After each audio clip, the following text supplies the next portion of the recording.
शैलेंद्र नगरकर की तरफ से कोई अपडेट, अब थोड़ी चर्चा कर लेते हैं जरा पावर गैलरी में क्या सब चल रहा है अभी। अभी जो पूरा अजित पवार की मृत्यु के बाद थोड़ा एक पॉलिटिकल वैक्यूम है, बहुत सारे पॉलिटिकल हैपनिंग्स हो रहे हैं, तो उसमें अभी नए पुलिस ऑफिसर का, जैसा आपने पिछली बार बताया था कि महाराष्ट्र के जो नए डीजीपी हैं, डायरेक्टली उनके पास ये केस नहीं है, लेकिन अभी फिर से गोलीबारी हो गई है रोहित शेट्टी के यहां, तो देवेंद्र भारती एक्टिव है उसमें। लेकिन क्या देवेंद्र भारती दिशा के केस में कोई गाइडेंस दे रहे हैं या नहीं दे रहे हैं? डायरेक्टली और इनडायरेक्टली मुंबई पुलिस पर कोई इंपैक्ट है नए डीजीपी का या नहीं है? अभी अभी कोई अपडेट नहीं है, लेकिन आप एक गौर करो, अगर ऊपर से कुछ होता तो फिर इतना गलती आगे बढ़ता नहीं ना। अगर ऊपर से सुपरविजन अच्छा होता या फिर अच्छे आदमी के अंडर में लोग काम करते, तो फिर इतनी जो ब्लंडर किया है शैलेंद्र नगरकर ने अभी तक, तो उसके ऊपर कार्रवाई होना चाहिए था। डिपार्टमेंट ने खुद उसको अरेस्ट करना चाहिए था।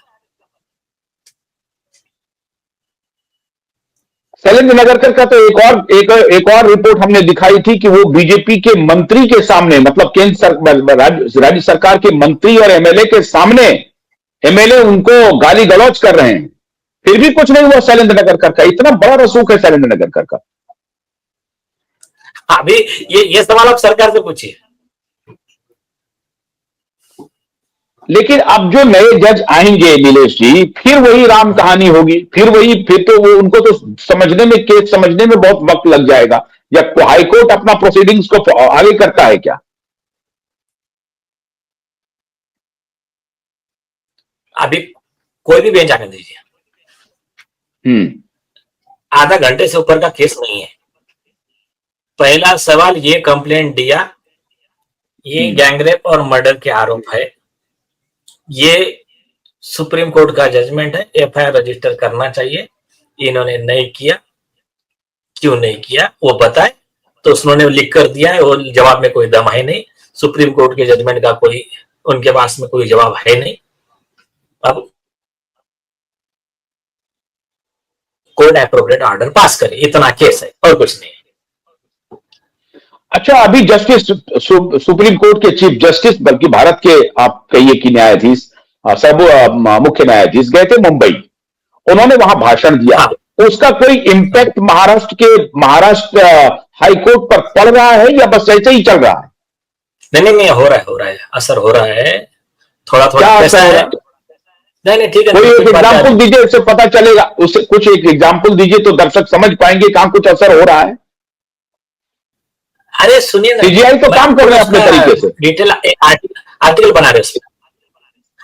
उसका देखो क्या है, जब कभी हेड अच्छा रहता है या फिर हेड का अपना डिटरमाइंड माइंड से रहता है कि देखो लोगों गरीबों के न्याय के लिए हमको करना है और न्याय के लिए करना है, किसी के दबाव में आकर काम नहीं करना है, तो फिर पूरा नीचे के जिसके मन में थोड़ा किंतु परंतु करप्शन है, डिसऑनेस्टी है या जो भी है, वो भी सुधरना शुरू हो जाते हैं। उसके ऊपर हम एक अलग से आर्टिकल बना रहे हैं। आपको पता है कि हर चीज by name, case number, proof के साथ देते हैं हम लोग, तो उसका बनाएंगे भी, अच्छे से डिटेल में पब्लिश करेंगे। आपने जो पुस्तिका भेजी है जस्टिस, चीफ जस्टिस को मिल गई है, जो आपने डिटेल्स बना करके दिया था? हाँ, यस। उनका कोई एक्नॉलेजमेंट आया? ये नेशनल जुडिशियल पॉलिसी, इसका कोई क्रक्स बता दीजिए, इसका क्या, इस नेशनल जुडिशियल आ रहा है, इन नेशनल जुडिशियल पॉलिसी जो आपने बना करके दिया है कि इस पर काम होना चाहिए, उसका कोई इंपैक्ट होगा दिशा के केस पे?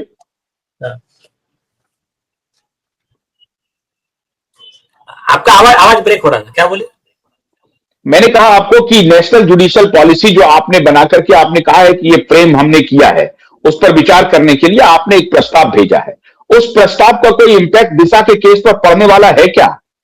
उसमें ऐसी कौन सी बात आपने कही है जिसका डायरेक्ट इंपैक्ट होगा? दिशा के केस में नहीं, हर केस में पड़ने वाला है, और हमने कुछ नया कुछ दिया नहीं है। ऑलरेडी जो बाइंडिंग प्रेसिडेंट है, ये लॉ है, उसके हिसाब से जज को काम करना है, पुलिस को काम करना है, कलेक्टर को, तहसीलदार को, चीफ सेक्रेटरी को, मिनिस्टर को, हर अधिकारी को उसके हिसाब से काम करना है। और जिन जिन लोगों ने काम नहीं किया वो नीचे के चपरासी, तहसीलदार, कलेक्टर, मिनिस्टर से लेके सुप्रीम कोर्ट जज तक उनके खिलाफ में क्या क्या कार्रवाई हुई, उसके जो सुप्रीम कोर्ट के जजमेंट है वो ही इस समय समराइज करके दे दिए गए हैं और इसकी कॉपी सब जगह दे दी गई है। हमने कुछ नया नहीं बनाया, ऑलरेडी बाइंडिंग है। सिर्फ आपने माननीय सीजे सूर्यकांत जी ने कहा था कि नेशनल जुडिशियल पॉलिसी ऐसी रहनी चाहिए कि सारे देश में एक ही आवाज में, एक ही सुर में बात करना चाहिए। मिले सुर मेरा तुम्हारा तो सुर बने हमारा, नहीं तो ऐसा नहीं कि एक भाग रहा इधर एक भाग रहा उधर। तो उसके हिसाब से हमने बना के दिया है उनके जो ड्रीम को, उनके विजन को पूरा करने के लिए। बाकी वैसे भी ऑलरेडी बाइंडिंग थे लेकिन बिखरे हुए थे, तो बिखरे हुए थे तो फिर चल जाता था। अभी जब जुडिशियल डिसऑनेस्टी कहा करते, मैं बताता हूं, अन्याय जो होता है तो अन्याय कहां से शुरू होता। सतीश सालियन पहुंच गए पुलिस के पास में, उन्होंने कहा मेरे लड़की का अत्याचार हुआ है, गैंगरेप हुआ है, मर्डर, एफआईआर रजिस्टर करो। पुलिस की जिम्मेदारी एफआईआर करना, पुलिस को डाल देते ठंडे बस्ते में। अब उसने नहीं सुना तो कमिश्नर की जिम्मेदारी है उस पर एफआईआर का ऑर्डर करना। हम पहुंच गए फनसलगर जो थे, क्या नाम है, विवेक फनसलगर, उनके पास। विवेक फनसलगर वो तो भाग जाते थे जिस समय इंफॉर्मेशन मिलती थी कि हम आने वाले हैं, तो हमारे सपोर्ट में, हमारे को प्रोटेक्शन के लिए पुलिस दे देते थे। और वो ज्वाइंट सीपी उनको असाइन करते थे और खुद भाग जाते थे। 2 बार गए, दोनों बार को भाग गए। ठीक है, हमने राइटिंग में दिया, हमको सिर्फ इतना मालूम है ये लोग बाद में बदल सकते हैं करके हमने पूरा राइटिंग में देके रिसीव ले लिया। तो उनका जिम्मेदारी इसमें एफआईआर करना, उन्होंने नहीं किया। अब ये टेबल टेनिस खेले जा रहे। तो अब नियम क्या कहता है कि नीचे वाले ने नहीं किया तो ऊपर वाले के पास जब बताएगा और उसने भी नहीं किया, उसकी जिम्मेदारी थी नगर घर पे कार्रवाई करना और एफआईआर रजिस्ट्रेशन का ऑर्डर देना और एक मैटर देना सीआईडी को, क्राइम ब्रांच को या सीबीआई को, सरकार को बोल के। उन्होंने वो नहीं किया। अब यहां पहुंचे हाई कोर्ट में, हाई कोर्ट में सारा रिकॉर्ड है। अब हाई कोर्ट का ये लॉ क्या कहता है, जो सुप्रीम कोर्ट ने लॉ बना के रखा है कि जब कोर्ट के सामने मामला आता है तो कोर्ट की जिम्मेदारी है कि वो वेरीफाई करे कि लॉ का, सुप्रीम कोर्ट के आदेशों का कंप्लायंस ठीक से हुआ कि नहीं। हर जज की जिम्मेदारी है, यहां तक कि सुप्रीम कोर्ट की खुद की जिम्मेदारी है। सोम मित्तल में 2008 में क्लियर किया तो लार्जर बेंच ने कि सुप्रीम कोर्ट की खुद की जिम्मेदारी को देखिए कि उसके कोऑर्डिनेट बेंच के, उसके लार्जर बेंच के जजमेंट कंप्लाई हुआ है नहीं, और मेरा खुद का ऑर्डर जो भी जज है वो ये वेरीफाई करे कि ये सुप्रीम कोर्ट के बाइंडिंग प्रेसिडेंट के खिलाफ तो नहीं जा रहा, तो फिर वो करना है। तो अगर फिर वो नहीं होता है तो फिर वो जज के खिलाफ कार्रवाई का सुप्रीम कोर्ट ने एमपी द्विवेदी का जजमेंट बनाया। एमपी द्विवेदी का जजमेंट का किस्सा एक बहुत इंटरेस्टिंग किस्सा है। एमपी द्विवेदी है, प्रिया गुप्ता है, ये सारे इसमें दिए हुए हैं। तो एमपी द्विवेदी के केस में क्या हुआ था, एक बार कुछ ये मेधा पाटकर का नर्मदा बचाओ आंदोलन था, उनके कुछ कार्यकर्ता थे, उसमें कुछ वकील भी थे, एक्टिविस्ट आंदोलन कर रहे थे। तो वहां पर उनको क्या किया, पुलिस वालों ने अरेस्ट कर लिया। अरेस्ट करके हथकड़ी लगा के कोर्ट में लेकर आ गए। कोर्ट में आ गए तो वहां पर कोर्ट में जो जज थे, जज को वकील ने बताया साहब सुप्रीम कोर्ट के गाइडलाइन है, हम कोई टेररिस्ट थोड़ी है, कोसाक थोड़ी है, हम एक्टिविस्ट है, तो हमको हथकड़ी नहीं लगा सकते।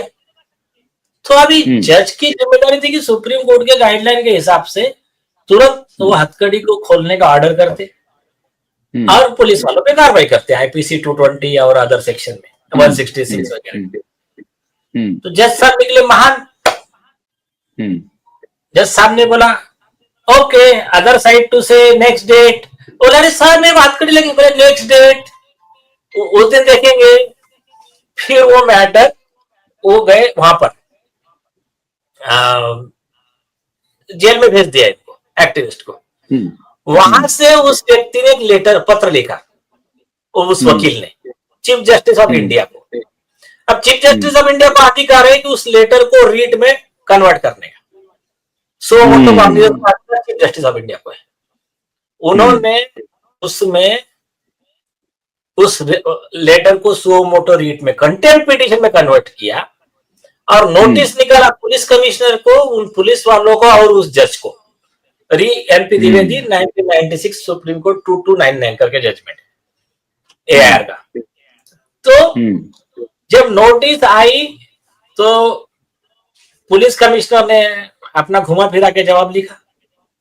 सुप्रीम कोर्ट ने कहा जब हमने आपको नोटिस निकाला है तो आपका जिम्मेदारी था कि आप उन पुलिस वालों में एफआईआर करते, उन पे कार्रवाई करते और फिर रिप्लाई फाइल करते सुप्रीम कोर्ट में।